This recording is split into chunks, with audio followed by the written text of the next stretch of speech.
أشهد أن عليا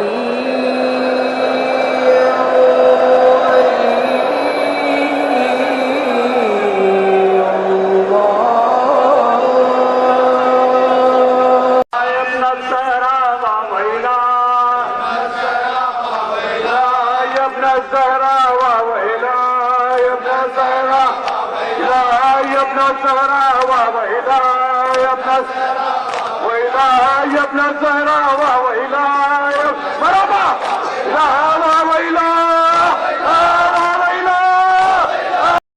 ما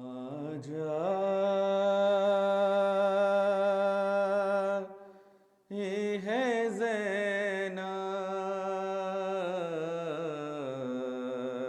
زینب دکھ پا ہے زینب ما جاء ہے زینب دکھ پا اے لاش بے سر تیرا سر لائی ہے زینب ما جائی ہے زینب دکھ پائی ہے زینب سر ننگی تھی میں زوجے حاکم جو ہی آئی سر ننگی تھی میں زوجے حاکم جو ہی آئی زندان میں کیا ہند سے شرمائی ہے زینب ما جائی ہے زینب دکھ پائی قیدی بنی سرننگے پیری دم نہیں مارا قیدی بنی سرننگے پیری دم نہیں مارا سب آپ کا فرمان بجا لائی ہے زینب ما جائی ہے زینب دکھ پائی ہے زینب مرتے ہوئے تم جس کو مجھے سونپ گئے تھے مرتے ہوئے تم جس کو مجھے سونپ گئے تھے اس لاڈلی کو شام میں کھوائی ہے زینب ما جائی ہے زینب دکھ پائی ہے زینب ظالم نے چھڑی ماری لبوں پر جو تمہارے ظالم نے چھڑی ماری لبوں پر جو تمہارے اس وقت کھڑی ریز سے تھرائی ہے زینب ما جائی ہے زینب دکھ پائی ہے زینب اب ساتھ مجھے قبر میں لے لیجیو بھائی اب ساتھ مجھے قبر میں لے لیجیو بھائی، دنیا کے بہت رنج سے گھبرائی ہے زینب، ماں جائی ہے زینب، دکھ پائی ہے زینب، اے لاشِ بے سر تیرا سر لائی ہے زینب، ماں جائی ہے زینب۔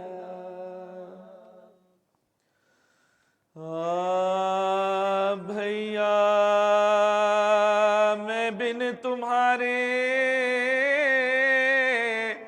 وطن کو نہ جاؤں گی، بھیا یہیں میں قبر پہ، بھیا یہیں میں قبر پہ نالوں سے آسمانوں زمین کو ہلاؤں گی، نظر حسین پیاسوں گا، نظر حسین پیاسوں گا پانی، جو پوچھے گا تو روتی ہے کیوں شور و شین سے، کہہ دوں گی چھٹ گئے، کہہ دوں گی چھٹ گئی ہوں میں بھائی، سجاد رو کے کرتے تھے زینب سے یہ سخن، چلیے پھوپھی خدا کے لیے اب سوئے وطن، رو رو کے جان دونا یہاں بحر ظلم نان، ہونا ہے خیر تم کا دوبارہ، ہونا ہے خیر تم کا دوبارہ، روزے پناہ نہ جان کے اب جا کے روئیے، دروں کے زخم پشت پہ، دروں کے زخم پشت پہ، یہ سن کے اٹھی خبر سے آقے وہ سوگوار، ایک ہودج سیاہ میں آ کر ہوئی سوار، پہنچے وطن میں جس گھڑی سجاد دل پگار، پہلے گئی بخیر، پہلے گئی بخیر، بولی لپٹ کے خبر سے اماں دہائی ہے، بھائی کو کھو کے زینب میں، بھائی کو کھو کے زینب میں نہ چاہ، اماں سناؤں تم کو میں جو کچھ جفا ہوئی، پردیس میں حسین سے زینب جدا ہوئی، چوتھے برس میں باپ بیٹی فدا ہوئی، اماں حسین مر گئے، اماں حسین مر گئے، دل زندگی سے زینبی مزتر کا ہٹ گیا، میں دیکھتی رہی سر، میں دیکھتی رہی سر شب، اماں تمہاری لال کو کیا کیا نغم ہوئے، لاشے کے ہاتھ انگوٹھی کی خاطر قلم ہوئے، لاشے پہ میرے بھائی کے تازہ ستم ہوئے، پامال لاش ہو گئے، پامال لاش ہو گئے، گوہر سکینہ کے بھی اتارے شے، درے ہماری پشت پہ، درے ہماری پشت پہ، اماں تیرے مریض کو، اماں تیرے مریض کو توخے گراں بخار میں، توخے گراں بخار میں، کانٹوں پر ننگے پاؤں ادوں نے پھرایا تھا، اماں سوائے شکر نہیں، اماں سوائے شکر نہیں، بلوایا تھا یزید نے درباریا، اماں سکینہ مر گئی، اماں سکینہ مر گئی، اے اماں ایک رسی میں بندھوایا تھا ہمیں، اونٹوں کی ننگی پشت پہ بٹھلایا تھا ہمیں، سرتشت میں حسین کا دکھلایا تھا ہمیں، عابد کو در مار، عابد کو در مار کے حیرت ہے کیوں نہ زینب ناشاد مر گئی، اماں میں سر کھلے، اماں میں سر کھلے، اماں پیرا کے کوفے میں پھر ہم کو کوبکوں سر ننگے سوئے شام ہمیں لے چلے عدو، پہنچے جو شہر شام میں ہم سب کشادموں، بازاریوں میں شور، بازاریوں میں شور، بیٹی علی کی زینب دلگیرہ، دیکھو چلو حسین کی، دیکھو چلو حسین کی ہمشیرہ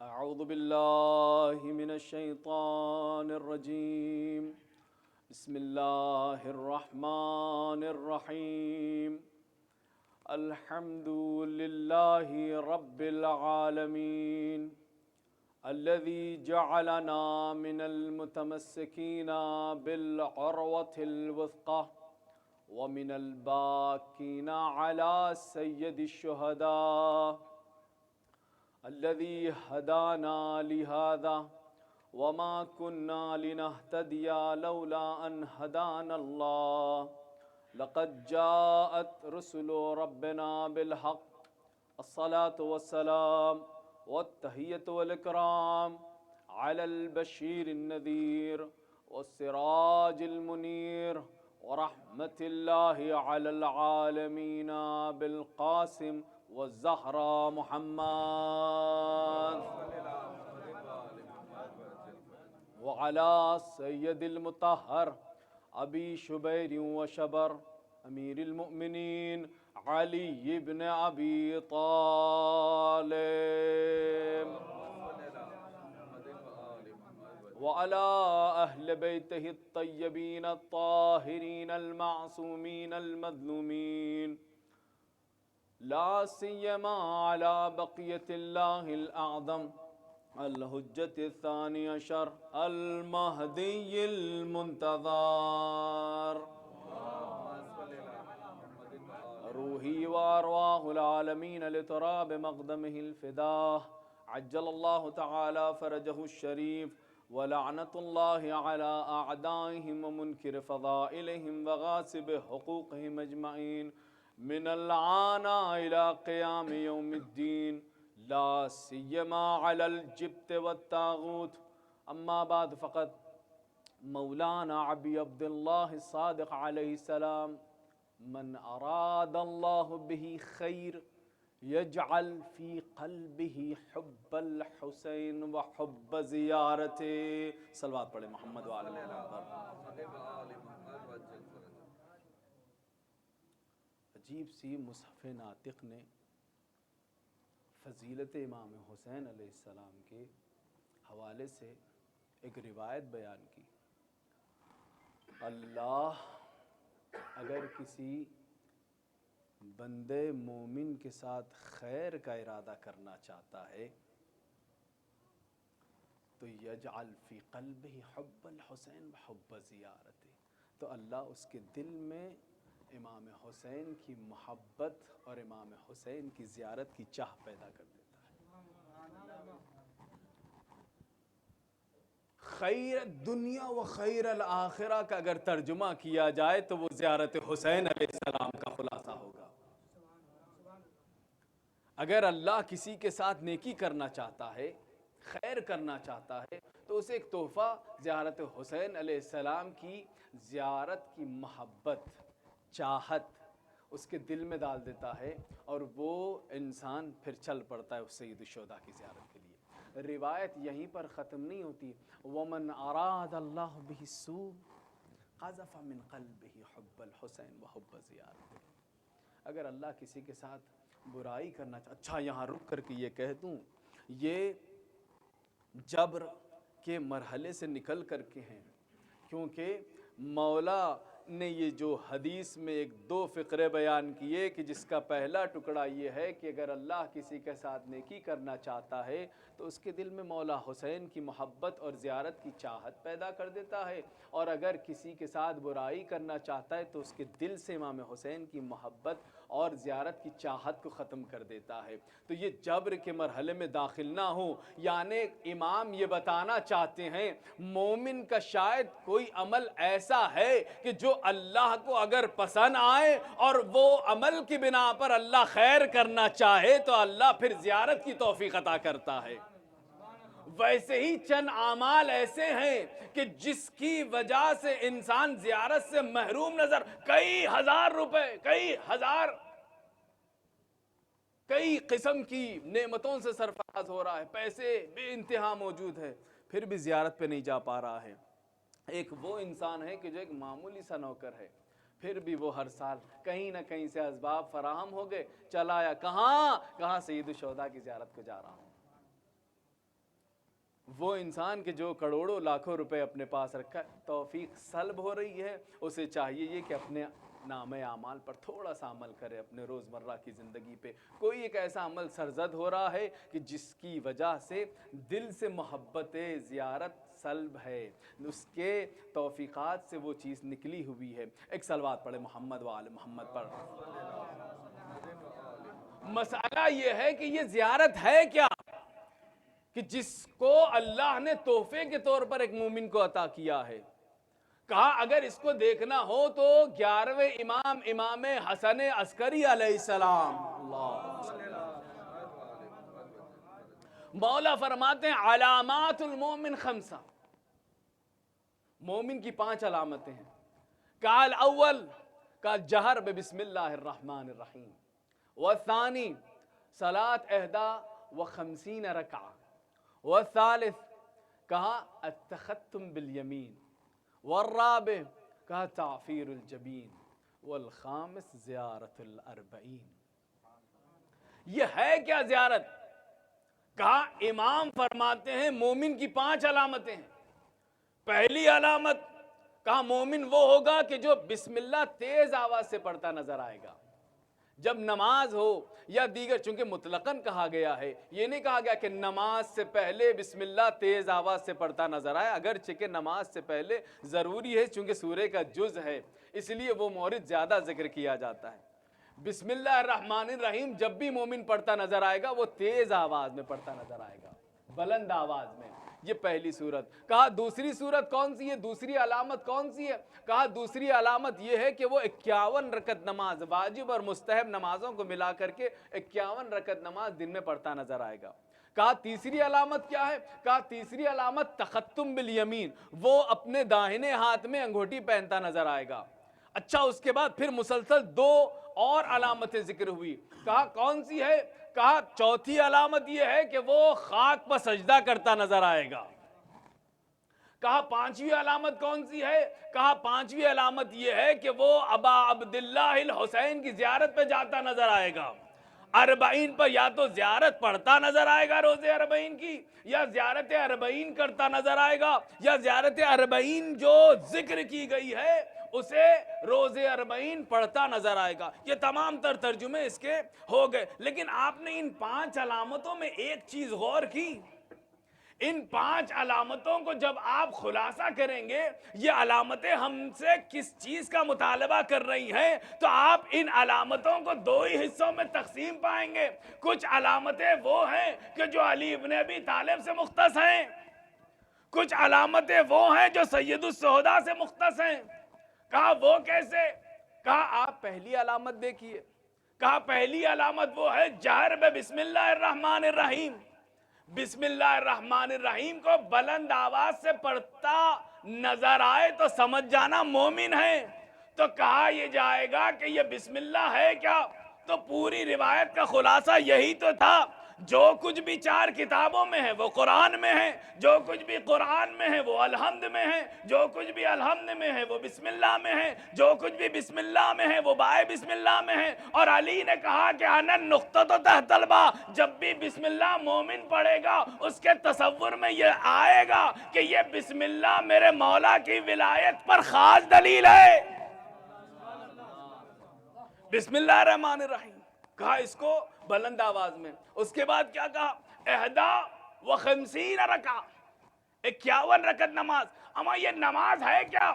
تو نماز کے بارے میں جیسے ہی میں نے تھوڑا سا ائمہ سے روایتیں سنی تو کہا ان قبلت قبلا ما سوا، ان ردت ردا ما سوا.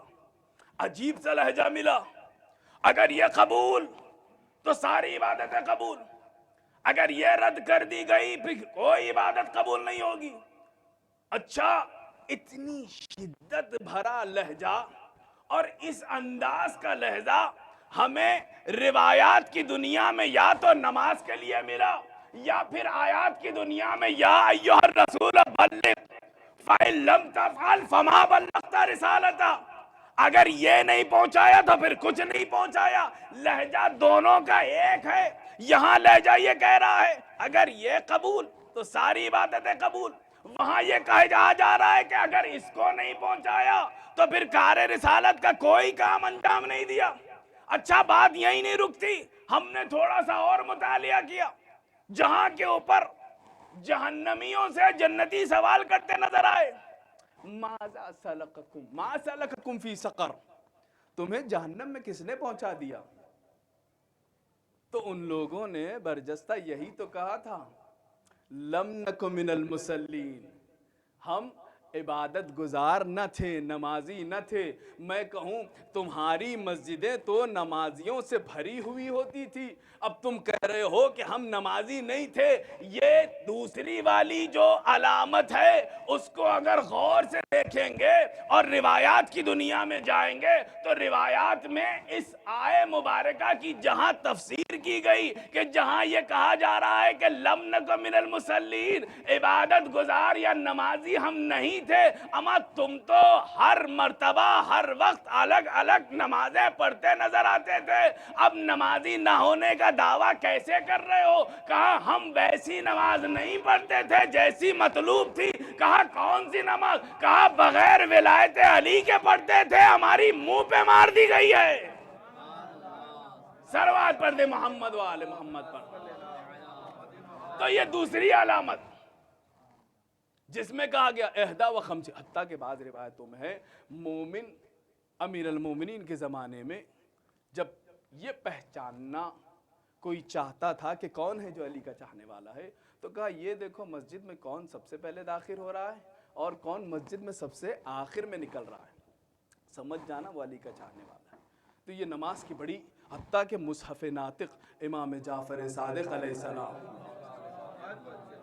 وقت آخر ہے، وقت آخر ہے کہ جس میں امام کے جسم میں طاقت ہی نہیں ہے کہ کلام کر سکے. کیوں؟ زہر نے اتنا اثر شدید کیا تھا، بولنے پر مولا قدرت نہیں رکھتے تھے. اس کے باوجود سارے گھر والوں کو اکٹھا کر کے یہی کہا تھا، لا ینال شفاعتی من استخف بالصلاۃ، جس نے نماز کو کمزور سمجھا، کمتر سمجھا، ہماری شفاعت ان تک نہیں پہنچے گی. اچھا، تو یہ دوسری علامت. کہا تیسری علامت کون سی؟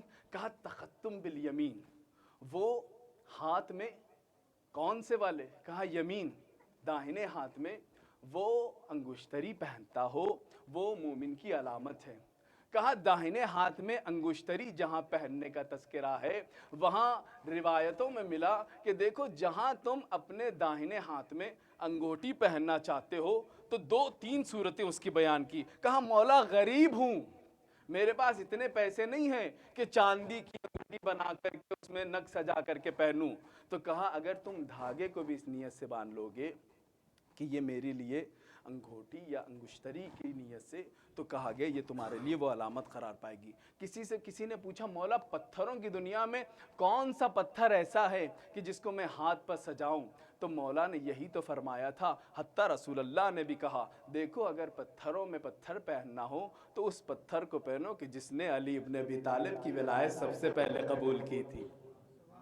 کہا وہ کون سا پتھر ہے؟ کہا وہ عقیق کا پتھر ہے. اگر عقیق کے پتھروں میں بھی اگر یمنی مل جائے تو وہ تمہارے لیے ثواب کے زیادتی کا اور عبادت میں بلند ترین درجات کے حصول کا سبب بنے گا. تو یہ تیسری علامت تھی. تیسری علامت کو بھی جب آپ اس کا خلاصہ دیکھیں گے تو کہا یہ جائے گا کہ جب آپ ہاتھ پر پتھر کو سجائیں تو بہتر اور سب سے افضل یہ ہے کہ ہاتھ پر وہ پتھر ہو کہ جس نے ولایت کو قبول کیا ہو، ہاتھ کو بھی مختص کیا علی کی ولایت سے۔ تو یہ تین علامتیں جو مومن کی ہیں وہ تسلسل کے ساتھ علی ابن ابی طالب سے مختص نظر آئی۔ اب چوتھی علامت، کہا چوتھی وہ علامت ہے کہ جو مسلسل چوتھی اور پانچویں سید الشہداء سے مختص ہے۔ کہا چوتھی کون سی علامت؟ کہا تعفیر الجبین، وہ سجدہ کر رہا ہوگا تو اسے چاہیے یہ کہ وہ خاک شفا پر سجدہ کرے۔ کہا خاک شفا کس سے مختص ہے؟ کہا سید الشہداء سے مختص ہے۔ کہا تعفیر الجبین کا مطلب کیا ہے؟ کہا جب سجدے کے مقام پر انسان سجدہ کرتا ہے تو مٹی لگ جاتی ہے، لیکن وہاں جبہہ نہیں کہا، جبین کہا ہے۔ کہا جبین کسے کہتے ہیں؟ کہا جبین اس سارے حصے کو کہتے ہیں کہ جو کان کے مقابل سے شروع ہوتا ہے اور پیشانی کو بھی اپنے اندر سمو لیتا ہے، یہ سارے حصوں۔ اس لیے ہم نے علماء کو بھی دیکھا کہ وہ نماز کے بعد اپنے سجدگاہوں کو تھوڑا سا اس طرف لگاتے نظر آئے۔ کیوں؟ کیونکہ مومن کی علامت ہے تعفیر الجبین۔ لیکن جو پانچویں علامت ہے کہ جو سید الشہداء سے مختص ہے، اس علامت کو بیان کرنے سے پہلے ایک مقدمہ بیان کر دوں۔ کہا ہے کیا؟ سید الشہداء کی زیارت کا تذکرہ ہے نا مومن کی علامت، تو یہ زیارت ہے کیا؟ کہا پیغمبر اکرم حضرت محمد مصطفیٰ صلی اللہ علیہ پیغمبر فرماتے ہیں آتانی جبرائیل وقال لی یا رسول اللہ ان اللہ قتل بالدم یحییٰ ابن زکریا 70,000۔ اللہ نے جناب زکریا کے قتل کے جرم میں قاتلین جو 70,000 تھے انہیں واصل جہنم کیا قصاص کے طور کے اوپر۔ ان اللہ قتل بالدم یحییٰ ابن زکریا۔ یحییٰ کون؟ کہا وہ مظلوم نبی کے جسے جوانی کی وہ منزل کے جس میں ایک ماں باپ کی خواہش ہوتی ہے میرا بچہ پروان چڑھے، اس جوانی کی حالت میں، حالت تبلیغ میں اس بے دردی کے ساتھ شہید کر دیا کہ وہ بقیہ انبیاء سے جدا نظر آئے مظلومیت میں۔ تو اللہ نے ان کے قصاص کے طور کے اوپر 70,000 لوگوں کو قتل کیا۔ میں نے کہا بات صحیح ہے، جو شریک رہا ہوگا وہ سب قاتلین کہلائے، اس وجہ سے اللہ نے قتل کیا۔ روایت یہیں تمام نہیں ہوتی، روایت کہتی ہے وَهُوَ قَاتِلٌ لِابْنِكَ الْحُسَيْنِ 70,000 اللہ اے رسول اللہ آپ کے بیٹے حسین کے قاتلین کہ جن کی تعداد 70,000 اور 70,000 ہے ان سے قصاص کے طور کے اوپر قتل کرے گا۔ آپ نے پہلی روایت میں سنا 70,000، 70,000 ترجمہ واضح ہے، دوسری روایت میں 70,000 ہے۔ اگر عربی میں 70,000 ہو تو اس کے دو ترجمے کیے جاتے ہیں۔ پہلا ترجمہ یہ ہوگا اگر 70,000 کو ملٹیپل کریں گے 70,000 سے تو وہ 39 کروڑ سے زیادہ نکلیں گے۔ یہ کون سا ترجمہ ہے؟ یہ ظاہری ترجمہ ہے۔ آپ ضرب دیجئے 70,000 کو 70,000 سے کتنا ٹارگٹ نکلتا ہے، وہ سب کے سب قاتلین کہلائیں گے عربی میں۔ لیکن بعض علماء کہتے ہیں یہاں 70,000 و70,000 کہہ کے اللہ یہ کہنا چاہتا ہے دیکھو آپ کے بیٹے حسین کے قاتلین کہ جن کی تعداد معین ابھی تک نہیں ہوئی ہے ان سب کو اللہ قتل کرے گا۔ ایک عجیب سا لمحہ فکریہ ہے۔ ہم نے جب مقتل کی کتابوں کو دیکھا تو کسی مقتل میں ملا 30,000 قاتلین تھے، کسی نے کہا 2 لاکھ قاتلین تھے، کسی نے 1.25 لاکھ کا، حتیٰ کہ بعض نے قلم توڑ دیا کہا 9 لاکھ کا لشکر تھا۔ اما یہاں تو لاکھوں کی بات چل رہی ہے، وہاں تذکرہ اللہ کہہ رہا ہے کہ 70,000 میں 70,000 کو 70,000 سے ضرب دو، جو تعداد نکلے گی اس کے مطابق میں قتل کروں گا، جو کم از کم 39 کروڑ سے زیادہ ہوگی۔ تو ہمیں تو لاکھوں میں نظر آئے، یہ کروڑوں کیسے ہو گئے؟ سلام ہو مصحف ناطق پر کہ جنہوں نے زیارت عاشوراء میں واضح کر دیا، دیکھو قاتل حسین صرف وہی نہیں ہے کہ جو کربلا میں موجود تھا، بلکہ وہ شایعات، وہ بایعات، وہ تابعات علی قتل، جو آپ کے قتل پر راضی ہے وہ بھی قاتلین میں ہے، جو آپ کے قتل سے تائید کرتا نظر آئے وہ بھی قاتلین میں شامل ہے۔ وہ شایعات، وہ بایعات، وہ تابعات علی قتل، جو آپ کے قتل سے راضی ہو، جو آپ کے قتل کرنے والے کی تائید کرتا نظر آئے، رضایت کا اظہار کرے، وہ سب کے سب قاتلین میں شامل ہے۔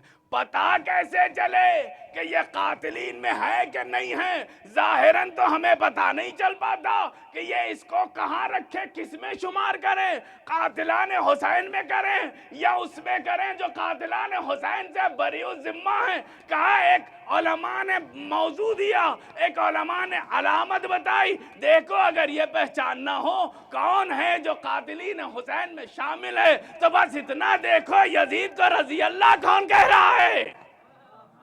جو یزید کو رضی اللہ کہتے نظر آئے سمجھ جائیے وہ قاتلان حسین میں شامل۔ صلوات پڑھ دے محمد و آل محمد۔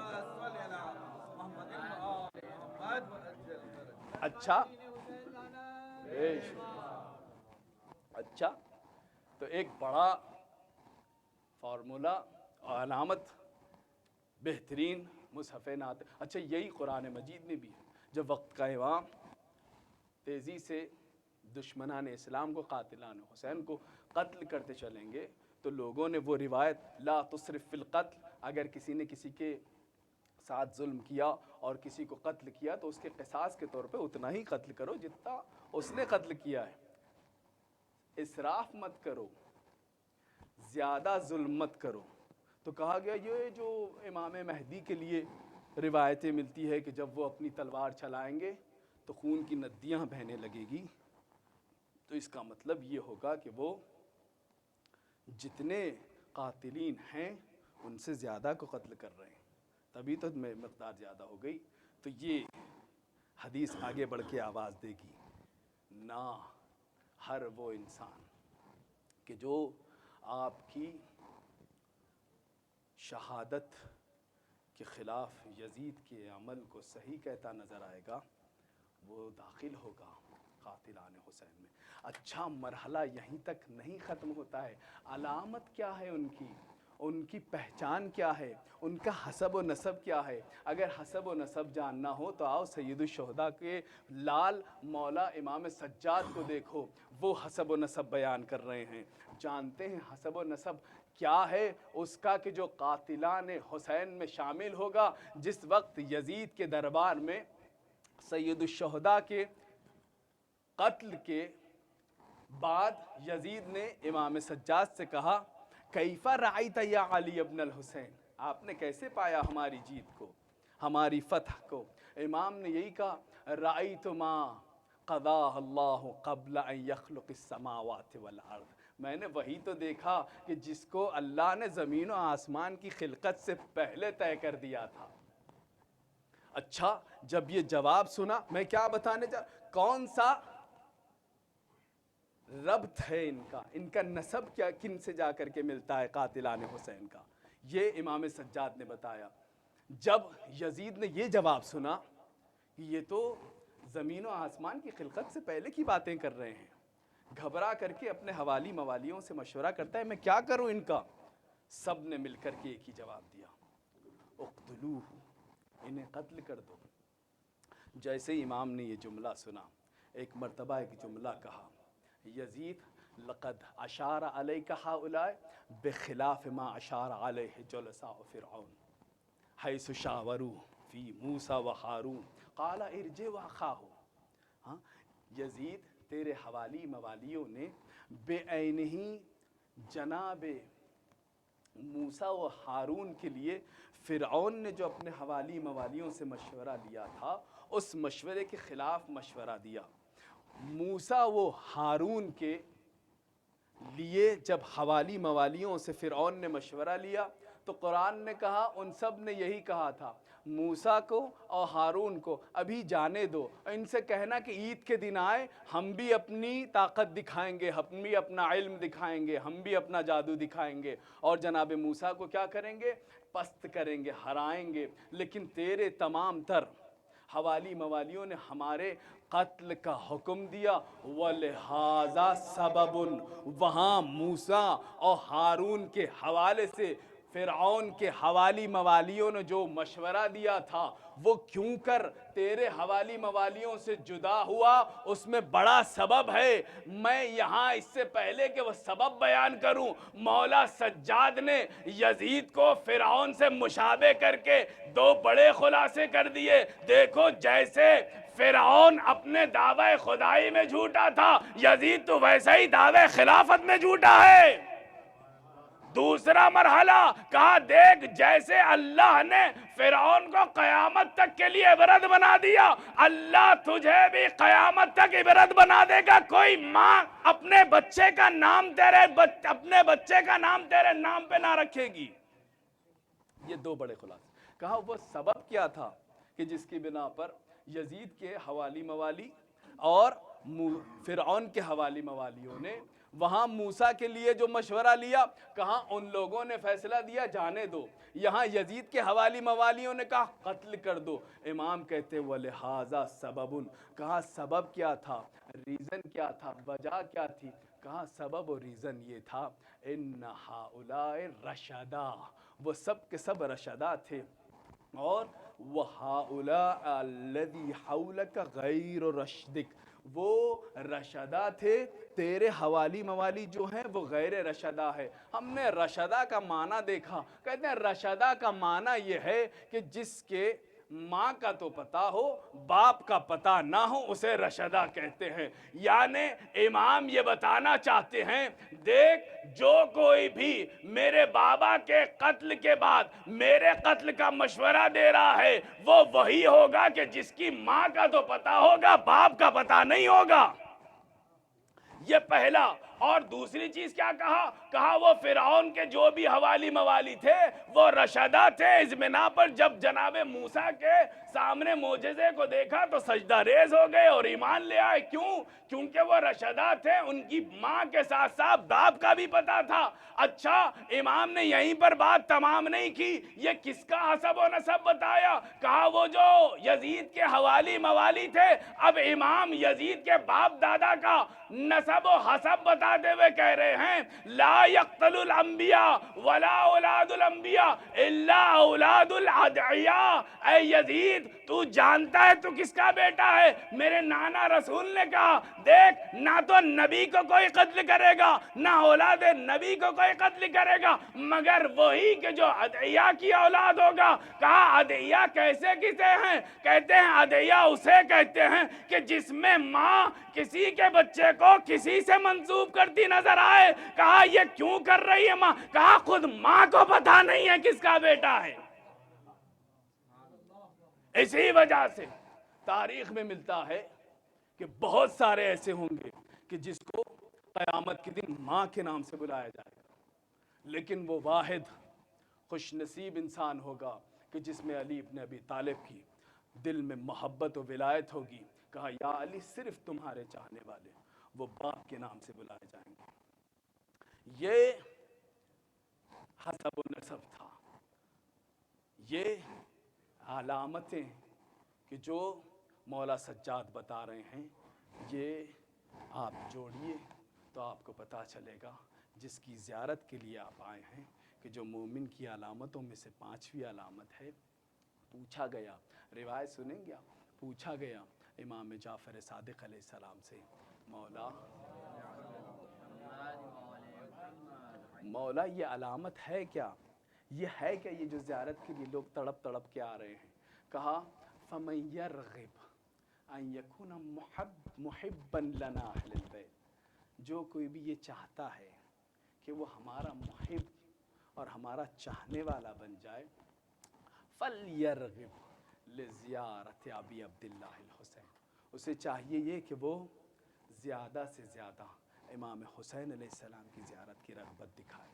وَمَن يَرْغِبْ وَيَكُونَ زَوَّارَ الْحُسَيْن عَرِفْنَاهُ مُحِبًّا لَنَا أَهْلَ الْبَيْتِ۔ جو کوئی بھی کثرت سے سید الشہداء کی زیارت کا شوق، زیارت کی طرف رغبت دکھاتا ہوا نظر آئے گا، ہم اہل بیت پہچان جائیں گے کہ وہ ہم اہل بیت کا چاہنے والا ہے۔ وَكَانَ فِي الْجَنَّةِ، اور اس کا مقام جنت ہوگا۔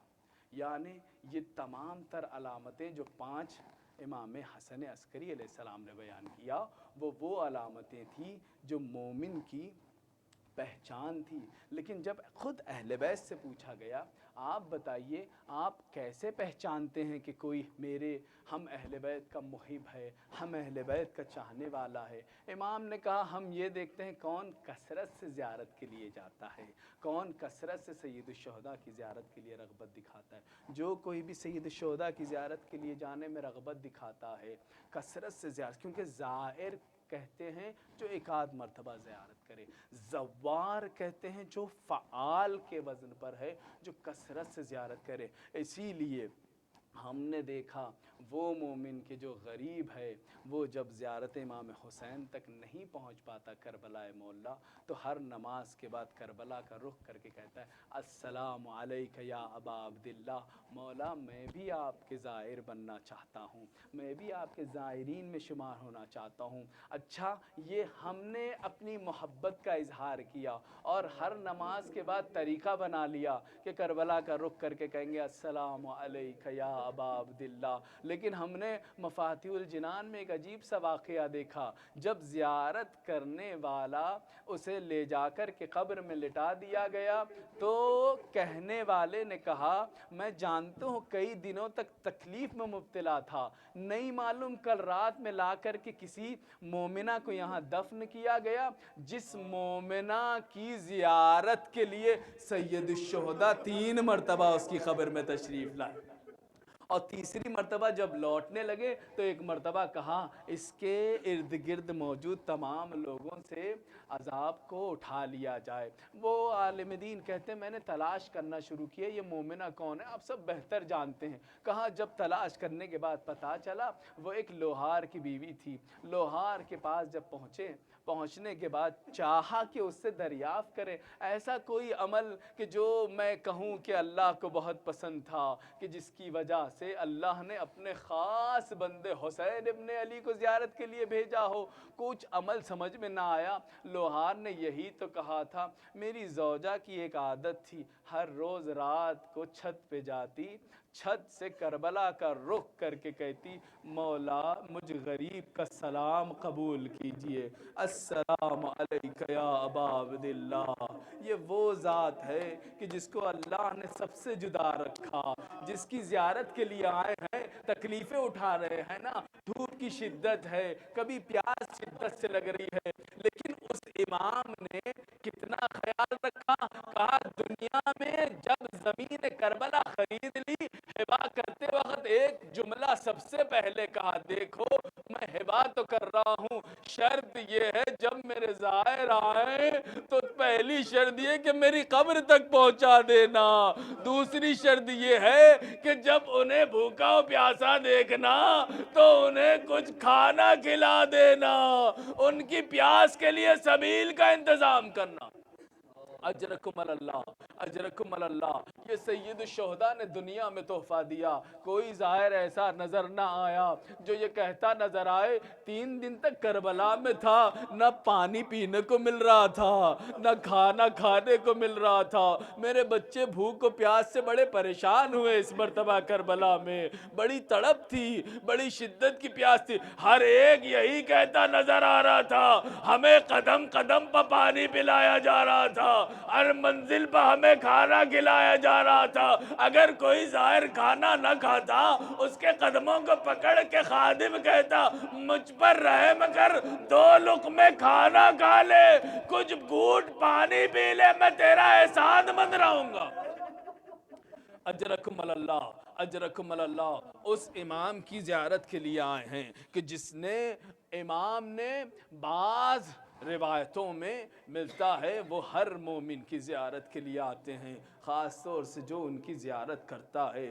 کس کی خواہش تھی؟ کہا ایک بہن کی خواہش تھی جو اپنے بھائی کا اربعین منانے کے لیے کربلا کی طرف جانا چاہتی ہے۔ کیا دیکھا؟ اپنے بھتیجے کو دیکھا، ہاتھوں میں ہتھکڑیاں نہیں ہیں، پیروں میں بیڑیاں نہیں ہیں، گلے میں خاردار توق نہیں ہے۔ ایک مرتبہ کہتی ہے میرے لال میں کس حالت میں دیکھ رہی ہوں، خدا کا لاکھ لاکھ شکر کہ تمہاری بیڑیاں اتر گئی، تمہاری ہتھکڑیاں اتر گئی۔ مولا سجاد نے کہا پھوپھی اماں یزید نے ہمیں آزاد کر دیا، حکم فرمائے کہاں چلیں گی، کس طرف کا ارادہ ہے؟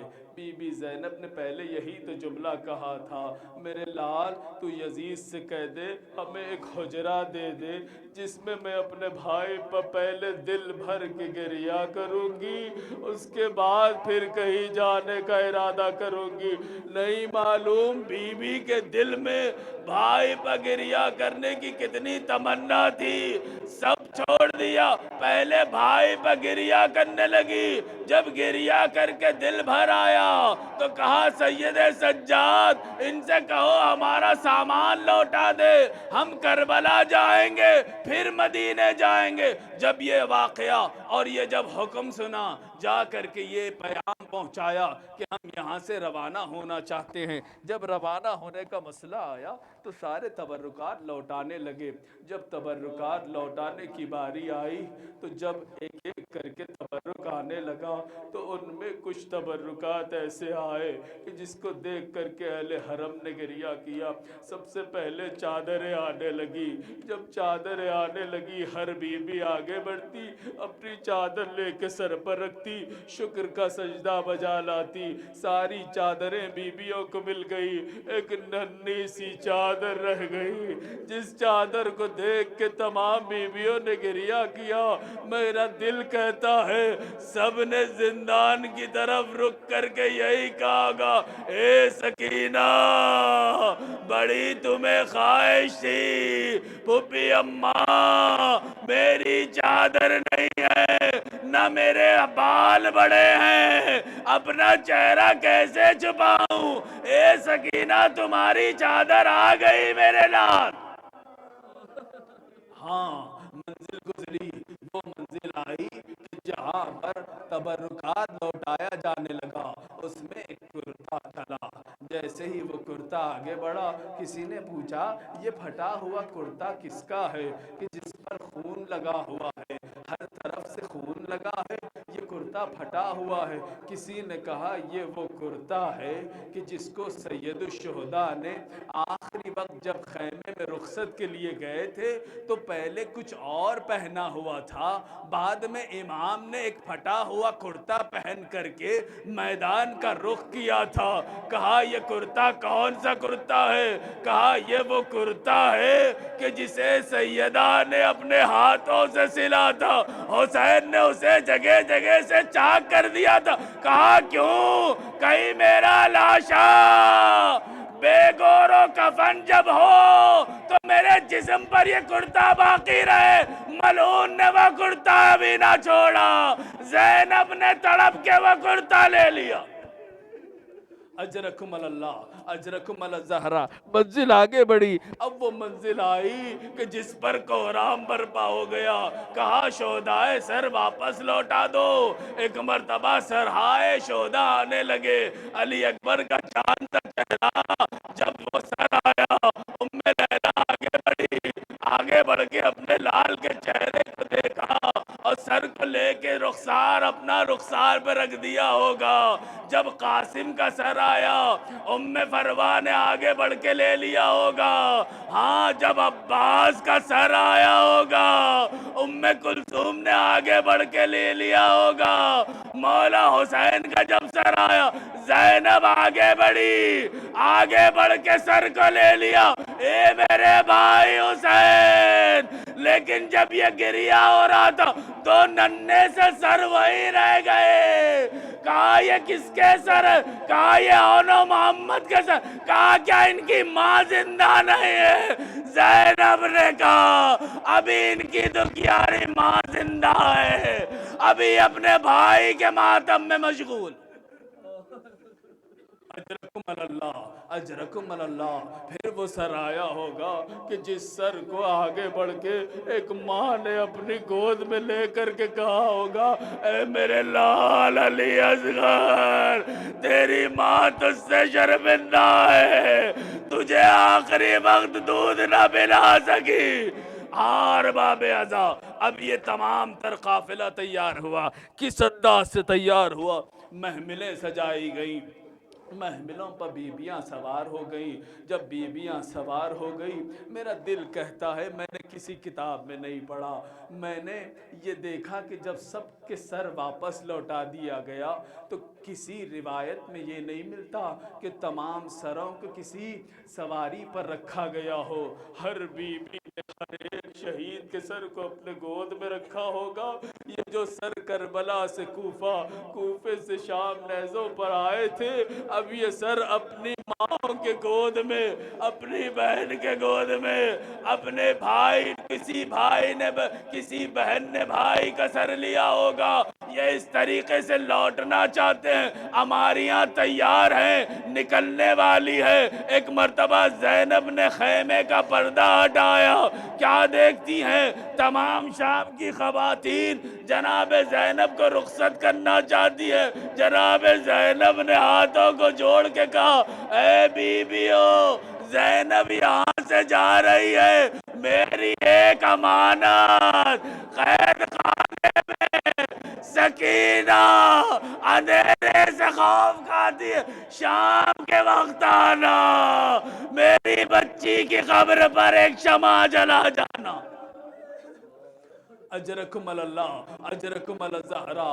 منزل آگے بڑھی، یہ قافلہ اس عالم میں چلا کہ کربلا کا رخ کر کے تیزی کے ساتھ جب سرزمین کربلا پہنچا، ادھر جابر ہیں کہ جو مولا حسین کی زیارت کرنے کے لیے پہنچے ہیں۔ بعض روایت میں ملتا ہے یہ جابر پہلے زائر ہیں کہ جو سید الشہداء کی قبر پر پہنچے تھے۔ جابر جب قبر پر مولا حسین کی گریہ کر رہے تھے، ایک مرتبہ کسی قافلے کی آواز سنی، گھبرا گئے۔ غلام سے کہا جا کر کے دیکھ کون ہے، اگر ابن زیاد کے سپاہی ہیں تو مجھے آ کر کے خبر دینا، لیکن اگر حسین کا لال سجاد ہے تو میں نے تجھے اس خوشخبری دینے پر راہ خدا میں آزاد کیا۔ غلام کہتا ہے میں چلا، جا کر کے مولا کو جب اپنی نگاہوں سے دیکھا، دوڑ کے آ کر کے میں نے کہا جابر اے میرے مالک، وہی آ رہا ہے کہ جو سید و سردار ہے، سید الشہداء کا لال مولا سجاد آ رہے ہیں۔ جیسے یہ جملہ سنا، جابر بڑی تیزی سے اٹھ کر کے سید السجاد کی طرف آگے بڑھے۔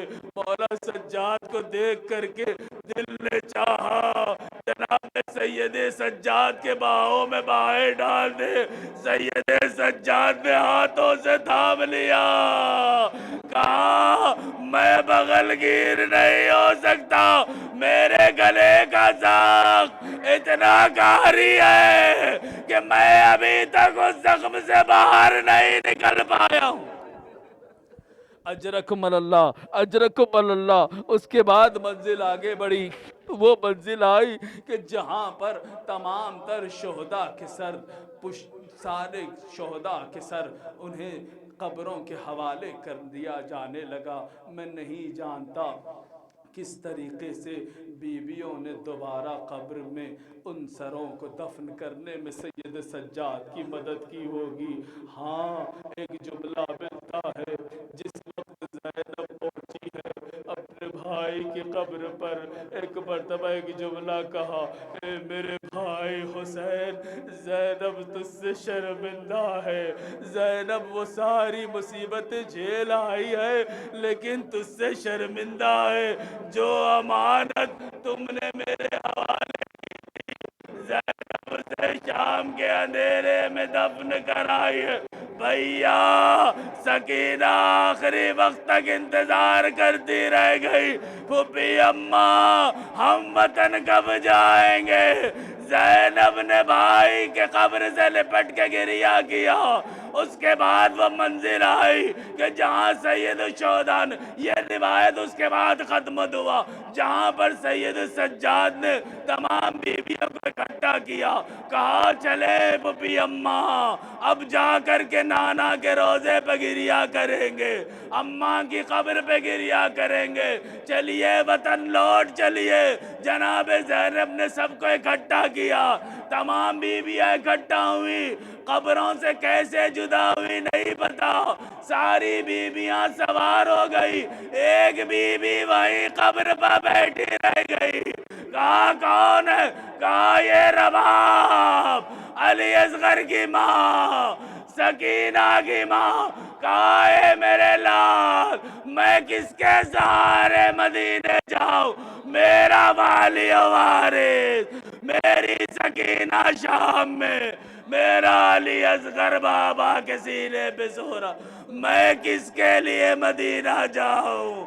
لیکن زینب نے ہمت کر کے کہا اے بھابی ہمارے ساتھ چلیے۔ ایک مرتبہ قافلہ پہنچا ہے، میں نے کہا وہ کرتا جو جناب زینب نے لیا تھا پہنچ کر کے مدینہ ماں کی قبر پہ رکھ دیا، اماں زینب واپس آئی ہے، جو کرتا ہاتھوں سے سلا تھا اسے چاک چاک کرتے ہوئے میں نے آنکھوں سے دیکھا، کبھی میرے بھائی پر تیر لگا، کبھی کسی نے تلوار مار، آپ کا لال حسین میرا بھائی کربلا میں 3 دن کا بھوکا پیاسا شہید کر دیا گیا، میں دیکھتی رہی اماں۔